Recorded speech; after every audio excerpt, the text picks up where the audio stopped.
if you sign up for community solar, the fundamental question you should ask is, how is the money split? Your power bill is the reason that this value exists.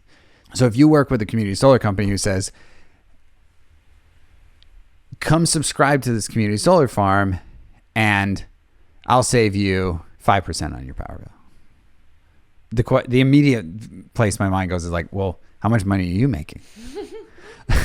Because I know that if my power bill does not exist for this community solar company, they don't even have a business. Welcome to the world-changing podcast. Was that too much? Yeah, that was probably too much. But we'll keep it anyway. How about this? If we do the podcast and the world doesn't change, then we can take that out. Welcome to the world-changing podcast, where we deconstruct the projects and products that are moving us towards a decentralized and carbon-free future.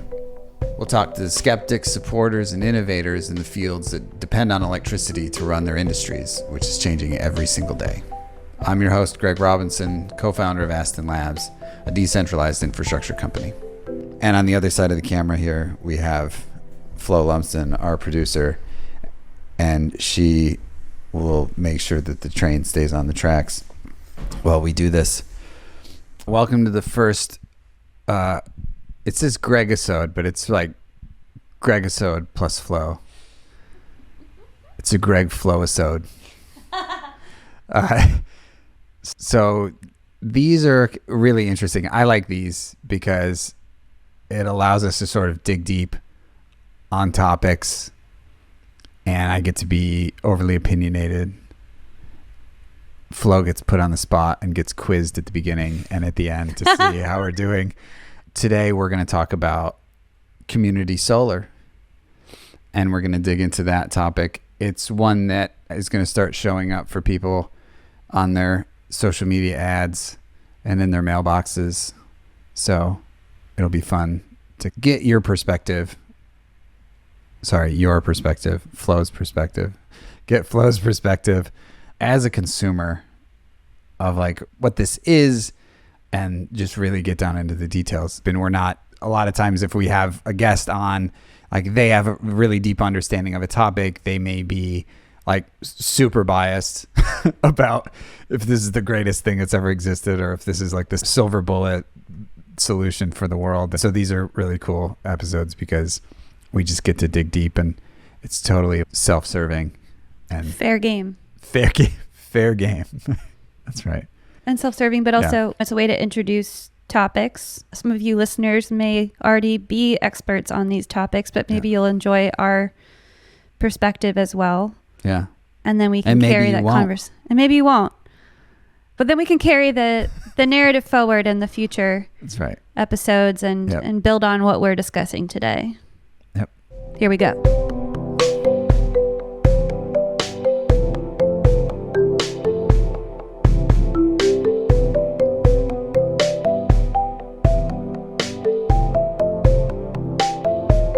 We spent a whole hour and a half talking about it last week, and I'm still I'm like, what's community solar? You don't know. I have a much better sense of what it is. Yeah. What do you think it is? Oh boy. This is a quiz, and I'm in school, and I had a lecture last week. It's like a pre-quiz, like where they quiz you before to just benchmark your knowledge, and then at the end you have it again, and then we'll know how we did. Okay.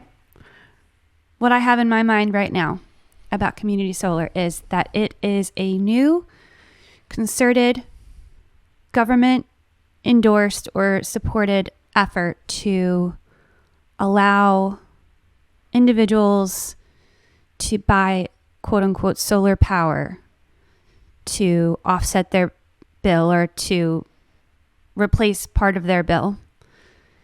And they may not have solar power. They don't have solar power on their house, but there's a solar panel somewhere that they're somehow connected to. Whether that's actually connected or just financially connected, they're purchasing quote unquote solar power from a giant community grid or panel. Yeah, that's it. Okay. Cool. Wow. Yeah. We talked about like why does it exist now? Like what's helping it exist? How does it actually work? And then the other thing we talked about a bit was like, what are the challenges and what are some of the questions? And kind of the purpose of doing this was that we had talked about why does it exist? Why does it exist now? Why are we even talking about this? And so I'm going to start with why we're talking about this.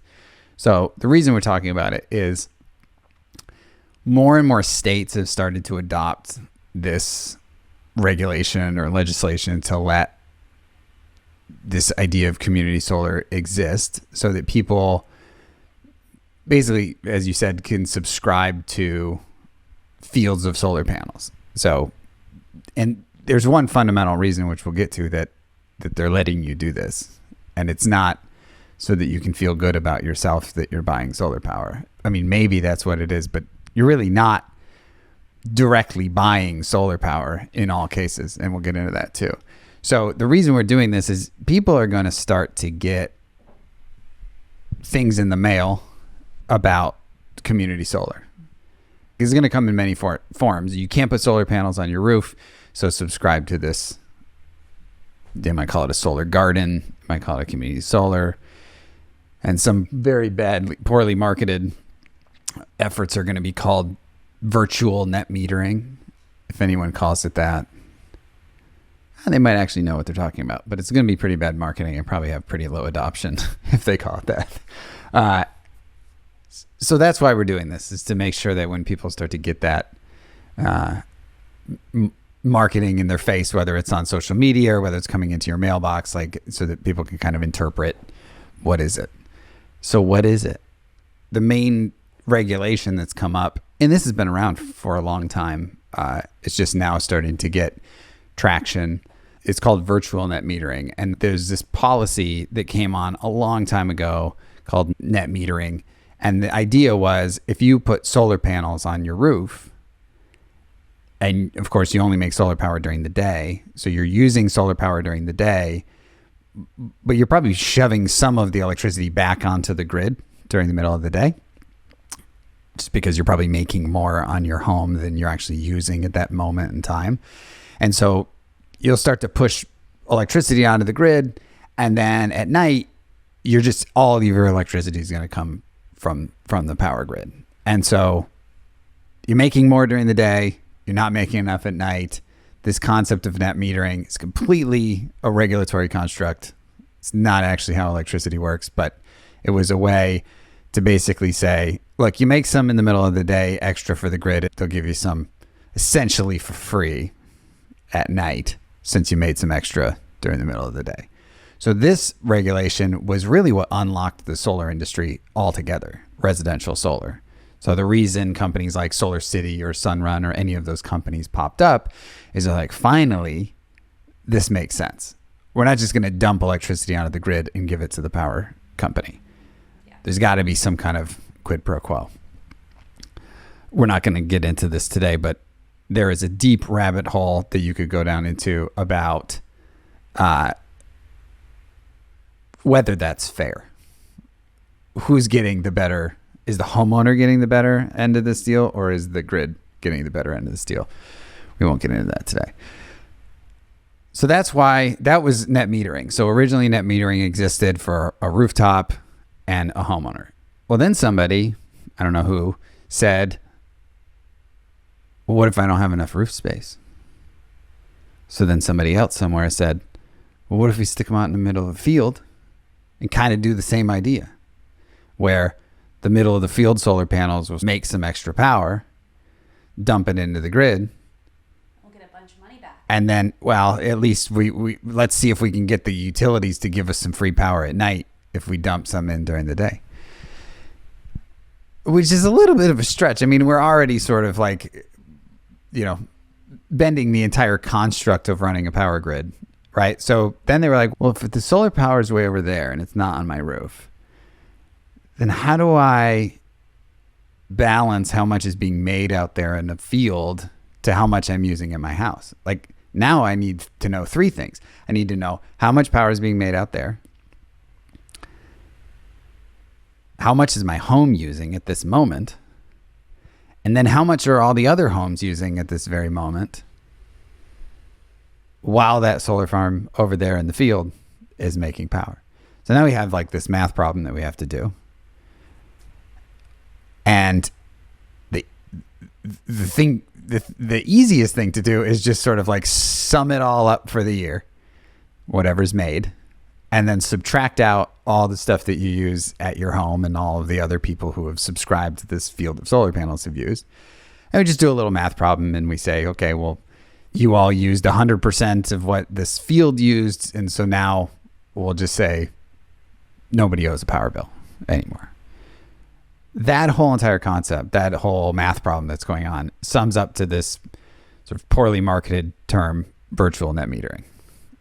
That's what that means. I think we talked about this a bit when we were imagining what we talk about today. There's a website that's run by NC State University. It's been around since the day I graduated, possibly even before I graduated from college. When I graduated from college, I went right into the solar industry. And so as soon as I came out, it's like I was trying to learn what kind of regulations exist all over the place. And so I came across this website called Desire USA, DSIREUSA.org. And it has basically every one of these regulations. So virtual net metering,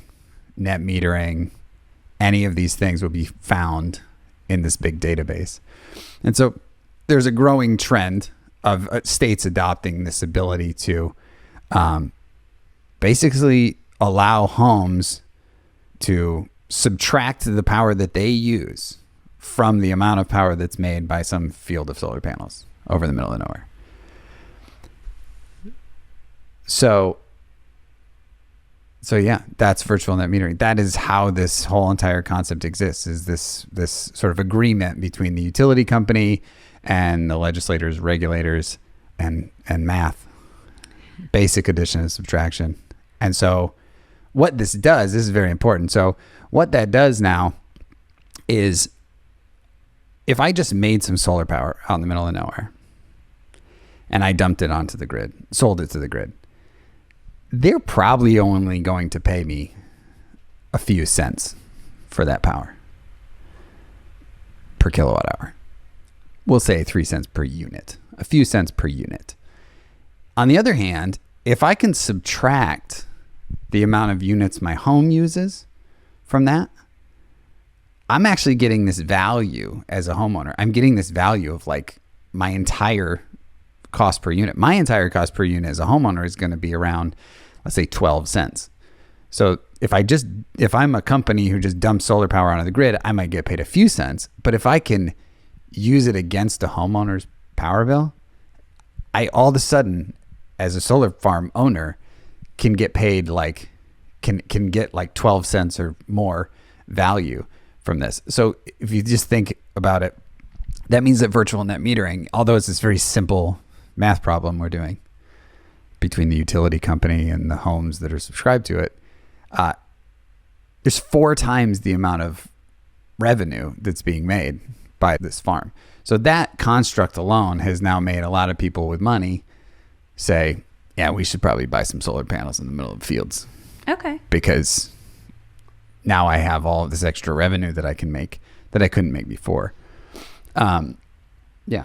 So that is actually what community solar is. The way you put it at the beginning, that's exactly what community solar is, and that's how it all exists. I think the details of it are what we're going to cover next. Yeah. So as we've been talking about the grid in general, I've learned from you that the grid has to be balanced all the time. Mm-hmm. So if you have excess energy coming in, that's a bad thing. Somebody's got to do something with it. So you could put it in a battery. You could. My question is, if all the power comes in during the day when the sun is shining, are the power companies or the government actually going to use that power? Or is it just sort of going to waste? Like they don't know what to do with it yet? Really what's happening is like they're just having to turn off other things. So, I mean, the lights are always on. As long as the lights are on, it means the grid is balanced. So if you add a little bit more solar power from running these community solar farms, they're really small compared to the size of the grid. So like it doesn't really affect the power utility that much. But they do have to shut off other things that they otherwise would have used. Oh, that's good. Yeah. And so that's exactly it. And so they have to, so the theory always has been, if I put more solar power and more wind power onto the grid, and the grid has to be always in balance, then they have to shut off the things they were going to use otherwise. The coal and the oil. And the natural gas and all of those things. That's always been the theory. Now, what actually happens a lot of times is, as you might imagine, if you don't put a battery on that farm and you just put a whole bunch of these solar panels on people's homes and out in the middle of the fields and everywhere, well, you're only making power in the middle of the day. So even if you are able to shut off everything in the middle of the day, you still have to find that as soon as the sun goes down again. So it's not like you get to get rid of those power plants. They still got to stick around for like after the sun goes down or if the wind's not blowing. And so that is always the question of like I said before, like, is this fair? Who's getting the better end of the deal here? The utility still is going to keep, or whoever runs those power plants, they're still going to keep all the coal generating plants and the gas generating plants on until you can completely make up for that power every millisecond of the day, not just for the middle of the day. So every one of these regulations has a cap on the amount of community solar that can go in, because if too much goes onto the grid, then it causes problems for the utility company. Now the utility company has a bunch of assets that used to make money in the middle of the day, or someone has assets that used to make money in the middle of the day, and now they don't make money anymore because the solar power is there. And so that trend has happened over the last like 20 years in California in a big way. So they just keep putting up more stuff that's making more power in the middle of the day, in the middle of the day, in the middle of the day, and then the sun goes down. And it's like, well, here come all of the generators that have just been sitting there all day long. It does move the needle to move that stuff off the grid, but you said it before. I mean, the answer, since I even started hearing about this 15 years ago, is like, well, batteries. We'll just put batteries on it, which is like 100% correct. Like, yeah, some kind of storage is the answer. So now we've got all this stuff being made in the middle of the day. So that's the thing about community solar is like, if you make it in the middle of the day, they have to find some home for it. Who finds that home for it that varies widely between which utility. Some of the utilities out there would, there's only maybe a couple that have like some pilot programs that they've run that while the solar is being made during the middle of the day, you could pre-cool your building. Does that make sense? It's like, I'll incentivize you to run your air conditioning before the sun goes down so that your place is already cool for after the sun goes down. Like, that's a program that utilities are trying to run. So they're trying to now figure out, how do I get let's say the users of power to align better with the makers of the power. Yep. But as we are today, we have a regulatory construct that allows people to put solar panels up remotely who can't put them on their roof. That's purely mathematical, financial, regulatory construct. And then we have this other sort of effort that is, how do I make users do different things so that I can use more of the clean energy? And so that's just where we are today. And you're right. Like, if we could fast forward and just put batteries on all these things, then great. Yeah. And it sounds like maybe one of the motivators for people who do care a lot about sustainability and getting emissions down would be it's a way to finance and just get more solar panel plants up, even if they're not utilized to the best of their capacity yet. Yep. And then we'll figure out. Because then, I don't know how long it takes to put up a solar farm, but I'm sure it's a year or two. I don't know. There's some time, so maybe maybe not. But sometimes you have to get these projects in play years in advance, and then I guess people probably also hope by the time we get there will be better systems to utilize the additional solar power. Yeah, it definitely. We say like it's on the power grid. It's actually quite easy to create value for the power grid. Just kind of have to if you knew that the grid was peaking, which means all of the power plants are getting used that are there. You could shut off your house. You could shut off all your lights. You could shut off all your stuff, all of your comfort. So creating value for the grid is actually quite easy. You just shut stuff off when it's peaking. And if it's not peaking and there's a lot of solar power getting made, but it doesn't need to get made right now, you could turn all your stuff on. So that's creating value for the grid. It's just helping to match. The hardest thing is capturing that value. So how do you actually get that value that you've created for the grid? That's incredibly hard. And that's why historically it's always been these regulatory or market constructs. You have to have some kind of way to get paid for the value that you create. And so everything I've seen in my career, everything we've seen in clean energy, sustainable energy is mostly because some kind of financial or regulatory construct was made so that the people who create the value, create the service, actually get paid for the service that they create. Right.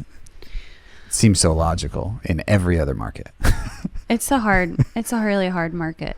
Right. It's if I make pens and I sell pens, it's not hard to get compensated for the service or for the product that I've made. But on the power grid, since we're all sort of connected in this perfectly balanced ecosystem, it's creating value and capturing value. Should we talk a little bit about one thing I was a little unsure about when we prepared for this conversation was the profit share from community solar. Oh, who gets paid? Is that a thing? Yeah. So getting into the idea. So we've gone through why it exists now. Why does community solar exist now? How does it work? And then we get into the question of how does the money flow? So a very flippant answer to why this exists is that solar panels need to get financed. So if solar panels for your roof need to get financed, they just look at your credit score like they would in a car. Are you buying a car or you're buying something? And then they'll say, okay, you have a good enough credit score. It looks like you're going to pay your bills, and you just lease them for your home and it makes your solar power for you. Basically, just like a car, you can lease it. You can get a loan for it. You can buy it outright with cash. It's just another asset that you're buying. In this particular case, you're buying it to make your power. In the world of virtual net metering, so the solar panels out in the middle of a field somewhere, that's a little trickier in that some company, some service provider, has to come in and get a whole bunch of you in a bundle, and they have to put you in this holding period where they say, okay, now I have enough people, let's say 150 homeowners, who are willing to subscribe to this field of solar panels, because the total amount of power that they use will be taken away from the total amount of power that's made out in the middle of the field. And then there will be all of that money, all of that value that's created, as we talked about, can now be shared across the company running the solar panels and the homeowners. If you sign up for community solar, the fundamental question you should ask is, how is the money split? your power bill is the reason that this value exists. The fact that you've subscribed to this community solar farm, that is why this value exists. So if you work with a community solar company who says, come subscribe to this community solar farm and I'll save you 5% on your power bill. The immediate place my mind goes is like, well, how much money are you making? And so that's a good question. It's like, how much money is the community solar company making for me to subscribe to this? Because I know that if my power bill does not exist for this community solar company, they don't even have a business. Yeah. Like I'm the like reason. Crowdfunding. Right. It's like I am the reason that this solar farm exists. Right. Now they're going to do work. They're going to have to go find the field, talk to the landowner, lease the land, get the builders to come and build it, operate it every single day, make sure that my power bill is actually associated with this. So there is actually some work to be done. So I'm not saying they're doing nothing, but that's really important to note, is that the existence of me as a homeowner subscribing to this is the reason that this business even exists for them. So, but at the end of the day, all that really has to happen is some money needs to get paid to get that solar farm to go in. Mm-hmm. So the way they do that is they look at that bundle. You're in a bundle with 150 other people. They look at all your credit scores, and then some bank or some lender over here says, okay, or some investor says, I'll back that bundle of people. That's kind of cool. Yeah. So now you have this relationship between the people who are going to build it, operate it, own it, manage all the subscribers. And sometimes those are a bunch of different people. You might have like a builder or developer or somebody who goes and deals with the land and the electricity and the environmental impact studies and all of those things. And then you have another company that just deals with subscribers, makes the nice looking power bill instead of your typical utility bill. So they just create that experience for you. And then, as I said, there's this lender or investor who puts the money in and then finances the solar panels. I really think that's interesting to think about how your individual good credit is contributing to the overall good credit of the funding of a solar power farm. Yeah. So they really have to use your like social security number and stuff. Like they have to know all your stuff. Yeah.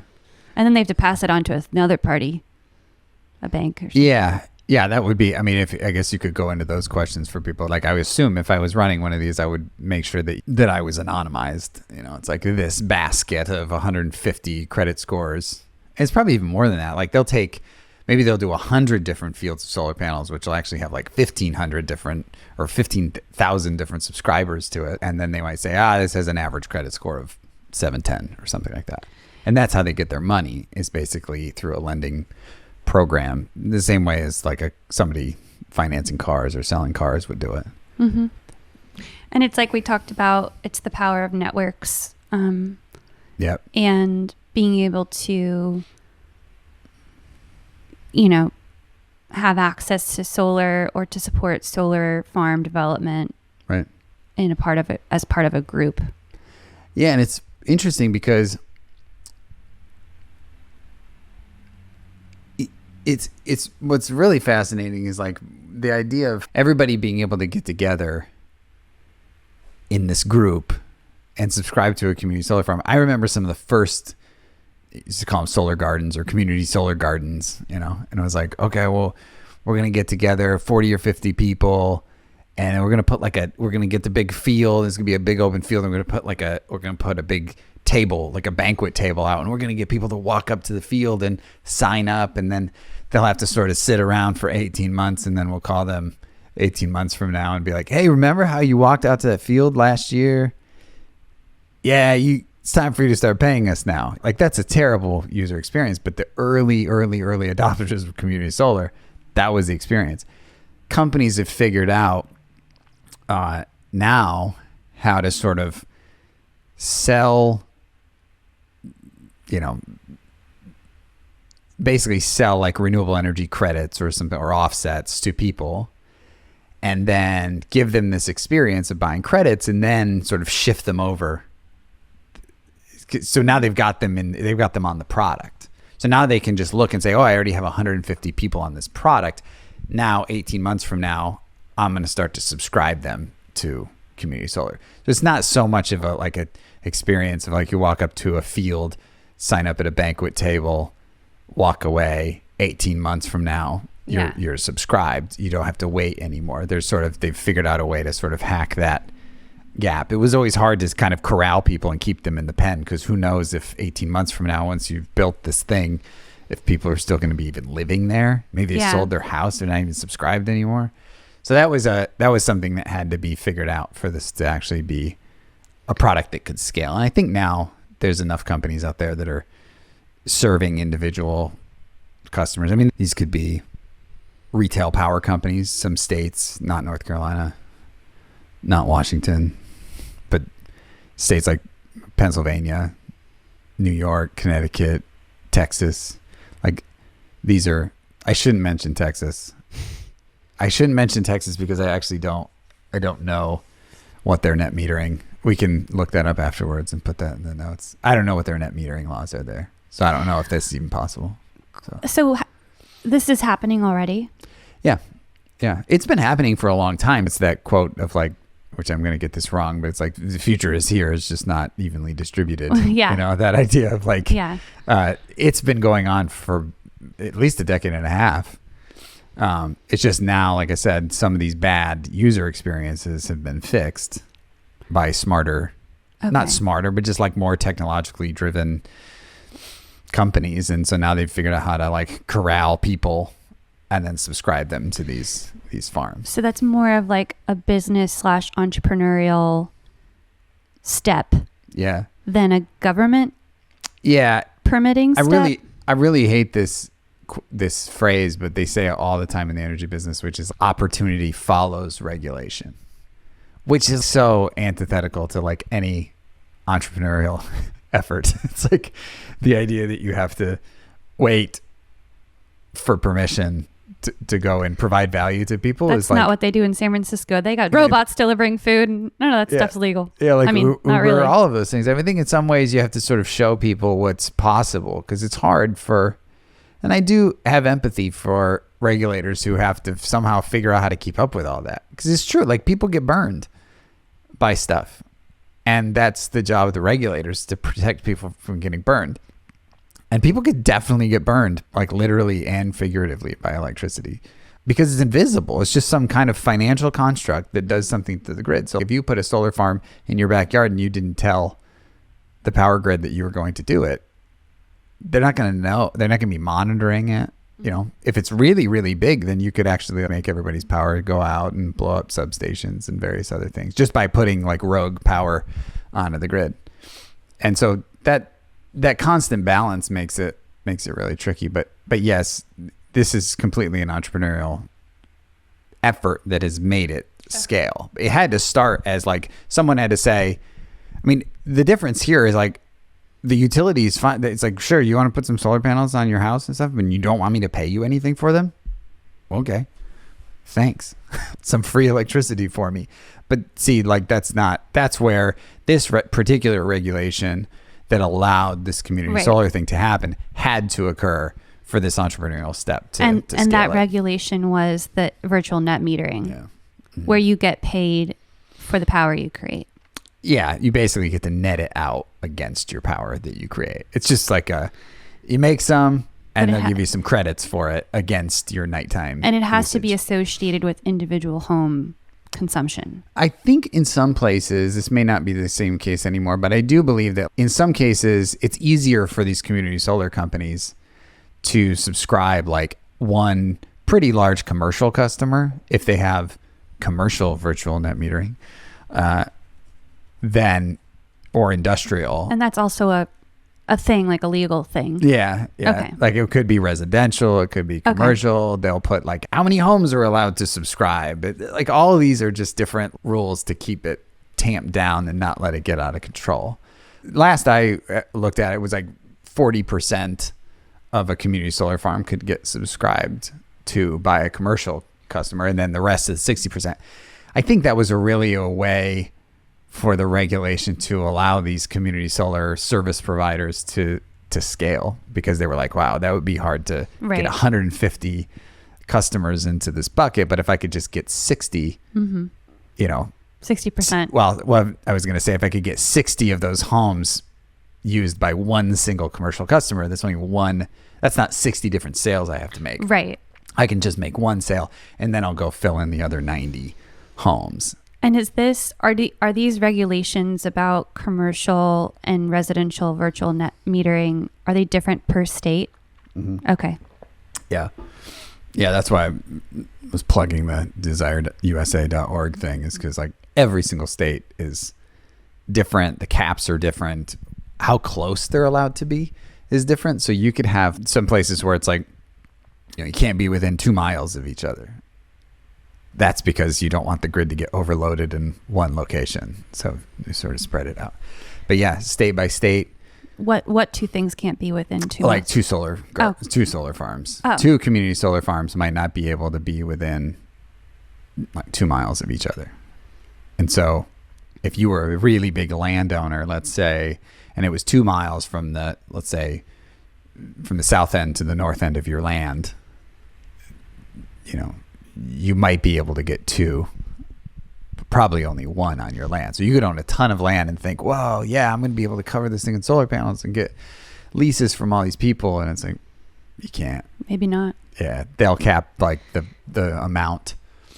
And honestly, like this community solar, we're talking about it very specifically as community solar. But if we come up a level, but you know, up one layer of abstraction, or you know, let me say that again.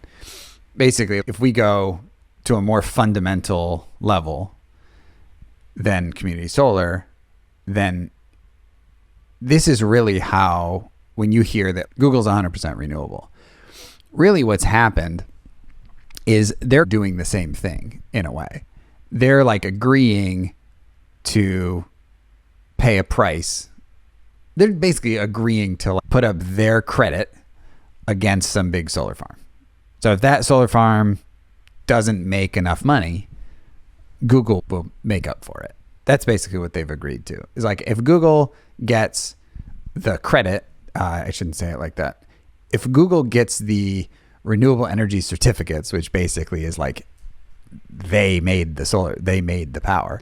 If they get those, then they tell this like certification authority, hey, just so you know, I have the certificate. Right. So maybe LEED or something. Actually, so in this case, they're called like generation information systems, or GIS. No. Sometimes they have. There's the Western. I always forget the name. It's like the Western Renewable Energy Generation Information System. Okay, but they just put that they're carbon neutral wherever they want. All right, it was Regis with a silent W. Okay. And then there's another one. There's some other ones that are called Generation Attribute Tracking System, which is like GATS. So that's sort of, you can go research those all you want. The point is, it's like a nonprofit certification authority that basically says, I guess similar to LEEDs, yeah, it is for building emissions. These generation tracking systems are there so that Google or anybody who wants to say that they're green powered, can go and retire these so that no one else can use them.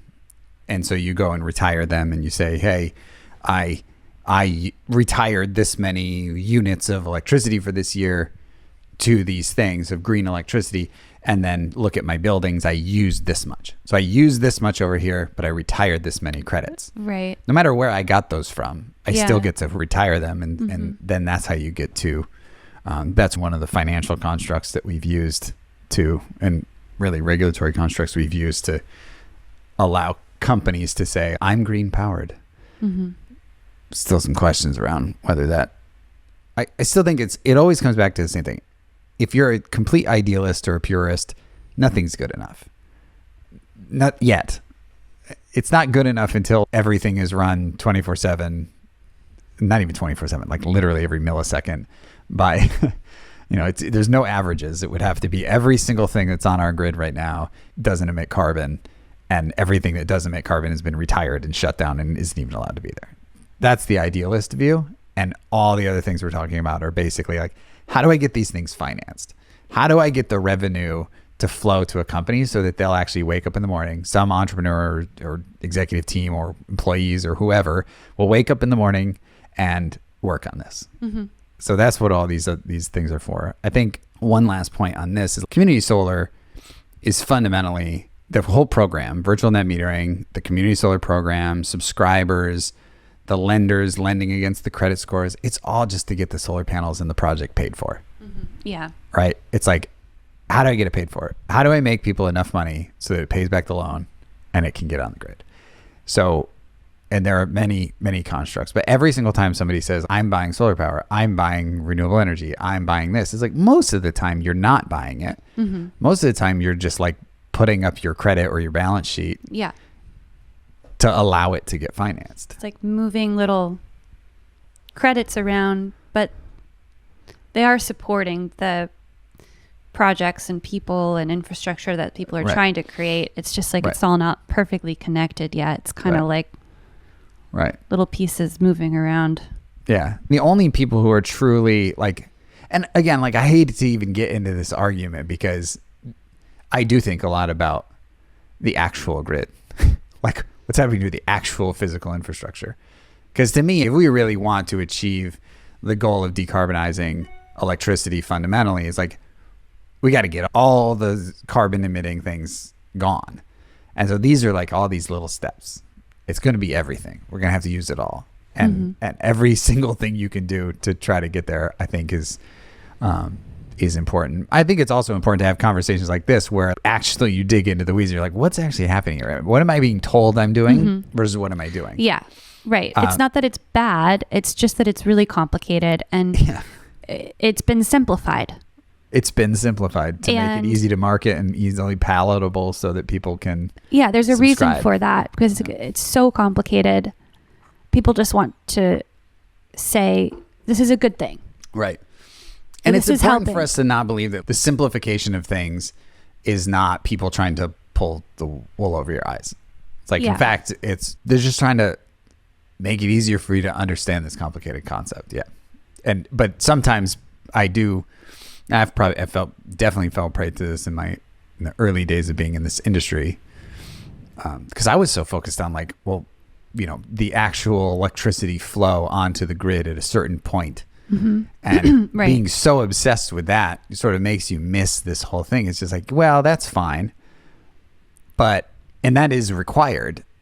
But I don't need to understand how microphone cables work to talk into this microphone. You know what I mean? Yeah. It's like the same thing with computers. It's like it's nice for if you really want to know, you can get all the way down to it. But at the end of the day, it's like, look, they just need your power bill and they need your credit score so you can get some lending. Right. They need to get some money to build these things. And because you're putting up your credit score and your power bill, now these companies can get their solar power financed and make profit and continue on the path towards decarbonizing the grid. Whether it's perfect or not. It's like crowdfunding where, except you don't wait for the product to come out. They start paying you back for it right away. They start paying you back for it as soon as it gets turned on. Yeah, they still have to they still have to build the system. So depending on how permitting goes and all of that stuff, like with the actual site, I mean, you could be sitting in a waiting list or in a queue waiting for your community solar program to start. You could be waiting there for years. That makes sense. Definitely months, definitely a year, but yeah. What about, one thing we talked about that we should bring up, I think, is the Inflation Reduction Act. Because you've mentioned to me that is going to impact this. Yeah, it tosses a few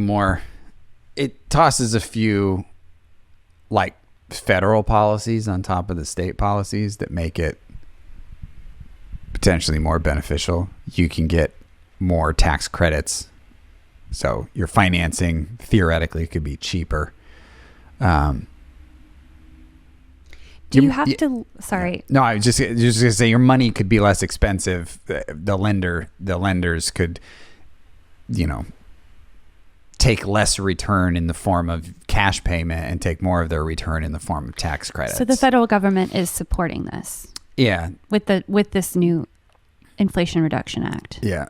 Yeah, a lot of it came down to tax credits, like getting more tax credits for putting it in more like economically disadvantaged areas. So because really, like, if you think about it, if a farmer has some piece of land that they can't grow crops on, like this sort of gives them an opportunity potentially to put a small field of solar panels up and they can get paid for it. So that would be like land they weren't getting paid for, and now they might be able to get paid for a while. I mean, this could be decades of payments, at least over a decade of payments. That's cool. And it's a permanent installation, really. I mean, I guess you could dismantle them, but it just allows farmers to be able to have a new farmers, specifically in disadvantaged areas, to have we'll call it a new cash crop. And large utility scale stuff doesn't really do that. Like when I say utility scale, I mean like the gigantic fields of solar panels that you drive by on the freeway. That would be considered utility scale. Very rare that a farmer is going to sacrifice that much of their cropland to put up solar. So if you're giving low income people savings on their power bill because they're subscribing to community solar farms, and I think you kind of stack the tax credit. So like, I think you can get up to like 50% of the investment in the solar farm can come back in the form of tax credits. So if you got $1 million farm, it's like 500,000 of that is going to be in tax credits, like year one, if you make it for low income in a disadvantaged area. So low income people subscribing in an economically disadvantaged area, you could end up with getting a bunch of sort of federal tax credits to lower your cost of money. Cool. Yeah. Riveting stuff, really. I think anytime anybody brings up the Inflation Reduction Act, it's like, I always sort of like feel this chill because I'm like, I didn't read all of it. So if we have to fact check any of this stuff. The politicians don't even read all of it. That's right. I've worked in Congress. Yeah. Their teams do. Somebody on their staff does. And they brief them. And then they go vote. There's a little bell. It rings like 4 or 5 times a day. They have to go, or at least twice a day. They have to go vote. And it's like, no way they're reading all this stuff. Yeah. They don't have time. Yeah. But sometimes they just play solitaire instead, which is kind of depressing. My gosh, that's going to be an entire episode. We're just going to talk about like, what do your politicians do for real?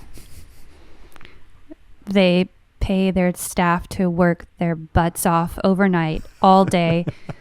They put all the responsibility of their entire career onto the backs of their 20 staff people. Yeah. And then they sit in their office and they play solitaire and they meet with celebrities and then they go vote. And they raise money. It's incredible. We definitely need to have like a politician on here. We need to talk to. These just like going through my mind. I'm sure they don't all do that. Yeah. But some of them do. Yeah. Yeah. We don't have to be that specific. Especially the career ones that are like, yeah, I got this. Yeah. Yeah, I mean, and in some ways, it's like they're supposed to be representing. That is what's always struck me, is like this idea that it's like their job is to sort of represent the people who voted for them. And like, it's like, well, the staff members can probably do that research of what would the people want. They do catalog and respond and listen to somebody on their team, sometimes an unpaid intern like I was, will listen to every person that calls in or emails. That's incredible. They spend so much time just listening to people. So actually, if you call your congressperson, it's not impossible that your message might be relayed to somebody whose issue that is on their team. Especially if a bunch of people call with an opinion. Definitely, it doesn't not work. Yeah. Well, I mean, actually, this sort of gets to what we were talking about before about you shouldn't always think that like if something is different than what you expected, we shouldn't automatically jump to, well, that's wrong. Right? It's like this idea that it's like, well, just because these solar programs are actually just like financial and regulatory constructs to make it so solar can get financed, you're not actually buying renewable energy in many cases, even though you might tell all your friends about it at a cocktail party that, well, I'm buying solar because I subscribe to the solar farm. But like some company might be buying your credits and retiring those. So actually they went solar.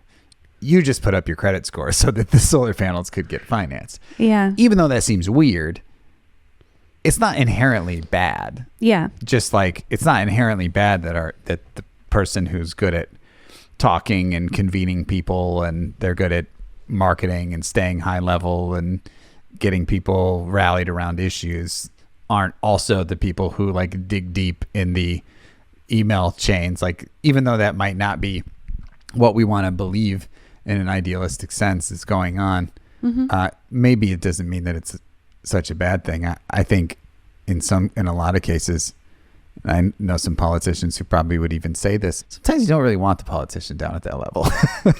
Yeah. It doesn't necessarily mean something good is going to happen if they start They might not be digging the in. best person at understanding it and picking the right vote. Yeah. Someone who's really well versed in whatever the topic is that Community they're assigned solar. to. Community solar. They're on the sustainable energy. Right. Maybe that's the right person for that job, and the generalist politician is not necessarily the person. Maybe they should just be playing solitaire. Maybe that's actually what's best for our country, is if more politicians would just play solitaire. Maybe. Yeah. Maybe we should uplift them and be like, it's okay. It's okay that you're playing solitaire. I mean, I'm sure Do more of that. It's not like he wasn't working. Like that man had to run all over. Yeah. This is a specific person you're referring to. Yeah, I could get in a lot of trouble for this. Yeah. Well, I think this is an investigation that's going to go on now. I'm going to have to update my LinkedIn so it doesn't reflect this. This is going to be so easy to find out. No. To be continued. Wait, can I say, I feel like after we've talked about it more, I feel like if I were going to participate in community solar, which actually it sounds pretty cool, like if I got like a cool energy bill and they were like, it's almost like you're supporting a crowd-funded little startup campaign for a particular solar plant. Yep. And it's still cool, even though maybe it's not actually, those electrons from that plant may not, or almost always are not going to be like actually powering your house. Yeah, we should probably dig into that a little bit, because I think there's two things. Are the electrons going to your home? Electrons, we're not going to dig in. Electrons go to wherever they need to go. If you turn your toaster on, some electrons are going to flow into it to power it, like, period. Where those came from is kind of irrelevant. I think more importantly is to dig into, like, where did the certificates, where does the actual, like, certification go? That is actually something you might want to ask. Likely, if you're thinking about buying solar power or whatever, and you start digging into, like, where are the electrons going? And, like, where are Bob, Fred, and Sally, the electrons Exactly. going? This is like a Portlandia episode or something like that. Where it's like, have you named each of your solar panels? Do you know where their children are going? When the electron cracks free of starts flowing in the solar panel, do you know where your electron? This could go the wrong way. Yeah. This could go down some funny, weird conspiracy. We're already there. We already trashed politicians. All politicians play solitaire. You heard it here first. All politicians play solitaire. Community solar electrons aren't actually going where you think they're going. So that power is getting generated. We can assume that it's getting used somewhere, and that's good. And that grid is going up. We're basically helping to crowdfund this new, not grid, solar power or wind power, something sustainable plant. Mm-hmm. And hopefully in the future, we'll have technology to help utilize that even more with batteries or whatever we decide to do. I will say one thing. I have to interject one thing. The only way batteries are going on that community solar plant is if virtual net metering goes away. Oh. Virtual net metering acts as like a financial battery. It stores the stuff you made on the balance sheet, and then it credits you when you're using stuff that wasn't made. Well, it's a bigger version of what happens if you put solar on your house and you're connected Correct. to the grid. That's exactly right. It's like, it's a remote version of what happens on your roof. And so that's the only way batteries are going in. So at some point, the 20 staff members are going to have to dig back into this legislation. We need like a clock on it. There needs to be like some kind of clock ticking. And then at some point, there needs to be a metric that the grid gets saturated enough with net metered solar, and then that needs to get turned off. So now people need to put in batteries. You can give them like a grace period. It's like, look, you need to have a battery on your home by, I don't know, 12 months from now, 24 months from now. That's probably what should happen. It's like, we need to phase out, not right now, but like we need to phase out net metering eventually, so that you create a market opportunity for the same thing to happen with batteries. The same thing would happen. They'd be like, hey, just want to let you know, your power bill, they're going to phase out net metering, virtual net metering. So your power bill is going to go up by this amount. We would like to finance a battery over here. So anybody who wants their power bill to not go up by this amount and stay down where it is, say yes. Let's get a battery. Yeah, we got to get a battery. So those That's 20 so staff members cool. have to figure it out, because it's ultimately going to come down to, you're going to get in another argument, because this is the thing that's going to happen. It happens every time. Like, to get net metering into place, the U.S. was way behind. I mean, this has been in Denmark for a long time. A lot of Europe had it for a long time. Europe is always ahead of us. Definitely. They're an older culture. They've lived culture. I think they have more, I don't want to say more control, but they definitely have more like ability to.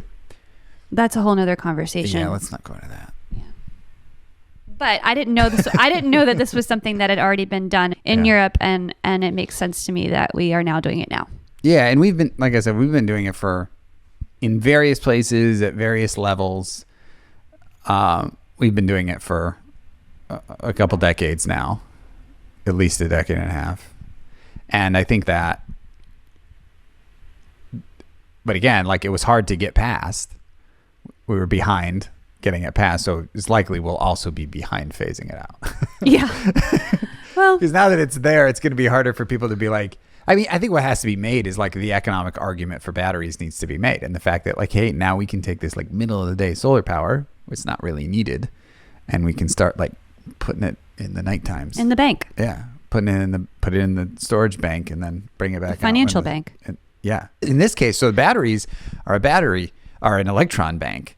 Like, they're an actual, like, they fix the physical part. Fred, Sally, and Todd, the electron, can go sleep. Correct. Yeah. Unfortunately, one of them probably over time is going to die. That's just what happens in batteries. Sally didn't make it. Yeah. But Fred and Todd are ready for the next day. Yeah. Or the middle of the night. The evening, yeah. Yeah, they should be there for the evening. Yeah, so that's really important. Like, as I was saying before, we have to create these financial constructs in lieu of technological constructs, like physical constructs. And you'll talk about that more, because you know so much about carbon offsets and carbon credits, and how, and that it's different, but it's attached to the way this is being financed, which is moving the credits around. I appreciate you saying that I know so much about it. There are people who know a lot about this stuff, and we should try to get them on the podcast. If you're out there, anyone who knows a lot and will admit it, that they know a lot about carbon offsets. I think what I do understand is that a lot of these are ways to store the information about what happened somewhere and who paid for it. That's what all these things are for. Is who paid for the goodness to happen somewhere else. That's what these credits are for. It's just like, it's like money, right? Like money. Yeah. Dollar bills are they're like a storage device to say someone created a service over here. Right. So we're going to store that in that. They're going to store that service that they sold in this dollar until they need to go buy a service from somebody else. And then they're going to move that over. And they're going to store that in there. Mm-hmm. So that's really, I mean, it's the same thing with these credits. And I think in lieu of being able to do things constantly in real time with the physical nature of electricity, like constant barter system. This is where we're going to have to go. I mean, it's crazy. This whole idea of like, it used to be so simple for these utility companies to just like sell power one way. It's like, I know what you would like. Here you go. You'd like that toaster to make you some toast Right, today. exactly. You'd like some warm bread. Yeah. Yeah. And you're happy to pay me for it. You'll rent these wires and everything from me for eternity if I'm the utility company. And then somebody was like, no, we actually want to make our own stuff. And so then they were like, then the utility was like, okay. The peasants want to make their own stuff. Yeah. The peasants want to sell me something. And so then then we started making stuff on our roofs, and we sort of had to, in some ways, because we didn't have good battery technology and it wasn't cheap enough and the economics just didn't work out. We had to say like, please, utility company and staff members of well-meaning politicians, will you please give us the ability to get paid some extra for the solar power we're making in the middle of the day? So they said, okay, sure, we'll give you net metering. And then people without good rooftops and solar exposure on their roof said, hey, we want to be involved too. And so the 20 staff members, well-meaning politicians, said, hey, we should think about these people without good rooftops over here. Let's give them remote financial constructs for them to be able to sort of put up their credit score and their balance sheets and possibly their money to crowd support these community solar farms. And then like we were talking about, like at some point somebody's going to have to say, hey, batteries, they're affordable. They can shift the physical nature of the grid. But yes, we will not dig into the credits, the certificates, the offsets. That's sort of a thorny conversation. But yeah, so now is the ultimate moment. I have to quiz you. Oh, well, I was going to ask you, are you yay or nay if you had to go vote in Congress for community solar? The bell is ringing. All right, Greg, you're off. Go vote. Yeah, I'm yay. You're yay. Okay. Yeah, I think it's the necessary next step. I mean, there's so many details of it that I would feel differently about, like how they run the programs. But I'm the wrong person to ask. Like, I mean, we were talking about like a pretty multi-dimensional problem here in the sense that it's like, well, you could be a purist or an idealist about how it should be, and then no one will adopt it because it's completely it's not understandable at all. Mm-hmm. I think you really have to balance that. Like, what gets it adopted? What is the actual cost of batteries now? I think if you have virtual net metering in some parts of the country where electricity is very expensive and you don't really need more solar power in the middle of the day, like California, you really do not need more solar power in the middle of the day, or to the max. I mean, it's, and so like those are places where I might, if I'm one of 20 people in a well-meaning politician's office, I've got a big, giant heart about wanting to decarbonize the grid. Ideally, you also have like a big brain that says we should decarbonize the grid and not just a big heart that says we should. And I think I would probably start pushing to get rid of net metering. Especially in California where there's... Especially there. Yeah. Especially when you start to like really stress out the grid in the middle of the day. I think at that point you start to say solar plus storage is cheap enough now. But like, I'm telling you, if anybody listens to this who are running like solar leasing companies or any of those things, they're all like, please don't. Scary. It is. I mean, I don't look at it that way. I think it creates another revenue opportunity for these people. Like in many cases, they've paid off these systems many times over. They're just collecting this lease now. They've already paid off their financing. But you also run into the issue of the fact that some of these systems, some of these contracts were written with homeowners like 10 years ago when the price of solar power was like, solar panels were way higher. It's like these people are not going to go replace all of that solar because they still have a 15, possibly even 25-year life left on the solar panels. So if you haven't paid off your financing yet, that would be an interesting study for 20 staff members of politicians to go through and see how many solar companies out there, what's like the remaining balance due. You know what I mean? I mean, some of these companies are public, so you could probably just go to their financials and find out like, what are the remaining balances due on these solar leases? Because if they're already paid off and it's just these companies are just like just pure profit coming in on these solar leases, it's like, well, now you can start to say it might be kind of annoying for people to change their business models, but that is the solution. The solution is you got to get rid of this financial construct where people can just artificially shift their, what were the names of the electrons? Sally, Todd, and something. We'll go with Sally and Todd.